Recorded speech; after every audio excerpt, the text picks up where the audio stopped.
Have you ever felt completely wired, but at the same time just totally exhausted? Like your body is stuck in overdrive, but you're also dealing with inflammation, you can't seem to lose weight, and you're just dragging? Well, let's get into this, because what if the real reason for all of it has been misunderstood by, well, pretty much everyone? So, does this sound like you? Constantly stressed, perpetually tired, and it feels like your whole body is just angry, inflamed? You've got body aches, maybe some brain fog, bloating. You are not imagining it. And trust me, there is a very, very specific biological reason this is all happening. Now, the usual suspect everyone immediately points a finger at is cortisol, right? We hear it all the time. Oh, my cortisol must be through the roof. It's the famous stress hormone, and, it seems like the most obvious answer. Everyone wants to get their levels tested, thinking that one little number is the key to everything. But what if the level of cortisol isn't actually the problem here? What if focusing on that number is making us miss the entire point? We're about to unpack the real mechanism behind this, and honestly, it's a total game changer for understanding what stress is really doing to your body. Okay, so here it is. This is the crucial point. The problem isn't that you have too much cortisol yelling at your body. The problem is that your cells have basically put in earplugs. After being bombarded by constant stress signals day in and day out, they just stop responding. They become resistant. And there's a name for this. It's called cortisol resistance. Think about it like this. Your cells have these little docking stations, or receptors, waiting for cortisol. But when they get flooded 24/7, they basically start shutting down some of those stations just to get a little peace and quiet. It's a process called downregulation, and it's the exact point where everything starts to go haywire. Look at this. It shows the breakdown so clearly. On the left, in a healthy body, cortisol sends a message to an immune cell, basically saying, hey, calm down. And the cell listens. Simple.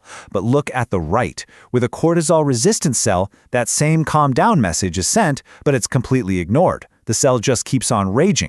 And here's the perfect analogy for it. Imagine you have a friend who calls you nonstop about stuff that isn't an emergency. At first, you're nice, you answer. But after a while, you start seeing their name pop up, and you just hit ignore, right? Well, your cells are doing the exact same thing. The constant, non-urgent danger signals from our modern lives make your cells start ignoring cortisol's calls for help. So what actually happens when your cells start ignoring cortisol? The first huge consequence is that your entire immune system loses its brakes. Let's see how that works. This quote from Dr. Ashley Froese just says it perfectly. One of cortisol's most important jobs is to be the brake pedal for your immune system, to keep it from going totally overboard. So, when those brakes fail, what you get is runaway inflammation. And remember, cortisol is supposed to be your friend in this scenario. In a short, sharp stress response, like, say, you twist your ankle, cortisol floods the area to powerfully shut down inflammation and stop it from swelling up too much. It's telling your immune cells, hey, stand down, we have to focus all our energy on survival right now. It's a precise and absolutely crucial anti-inflammatory signal.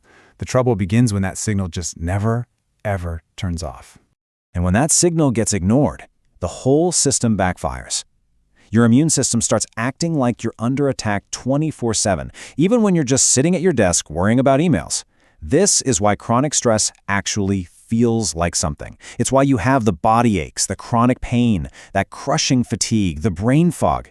It's the physical feeling of constant, low-grade inflammation. Okay, so your immune system is out of control. But it doesn't stop there, not by a long shot. The second massive consequence of cortisol resistance is a full-on assault on your metabolism. So if you've ever asked yourself, is stress making me gain weight? The answer is a huge, resounding yes. Here's the fundamental problem.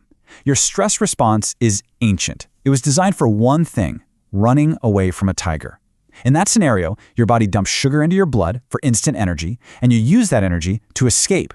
But with a modern stressor, like a crazy inbox, you get the same exact sugar dump while you're sitting perfectly still. That sugar has literally nowhere to go. So let's just walk through that chain reaction. Step 1, the stress signal dumps sugar into your blood. Step 2, your pancreas releases insulin to push that sugar into your cells for fuel. But step 3, you're not actually fighting or fleeing, so your cells don't need the fuel. So what does your body do with all that extra unused sugar? Step 4, it stores it as fat. And we're not just talking about any fat. This process is a primary driver of visceral fat. That's the really dangerous inflammatory fat that wraps around your internal organs. It's one of the main ways people end up with conditions like non-alcoholic fatty liver disease. It is a direct metabolic result of this signaling breakdown. So we've got immune system chaos and we've got metabolic dysfunction. But the damage from this chronic cortisol signaling creates a domino effect that just ripples across your entire body, taking down other critical systems along with it. So take a look. It messes with your thyroid, slowing down your body's entire thermostat, which is why you feel so sluggish and cold. It also suppresses your sex hormones, because let's be real, when your body thinks you're constantly running for your life, making a baby is the last thing on its to-do list. And to top it all off, cortisol is catabolic. It literally breaks down your precious muscle tissue for quick energy, which slows your metabolism down even more.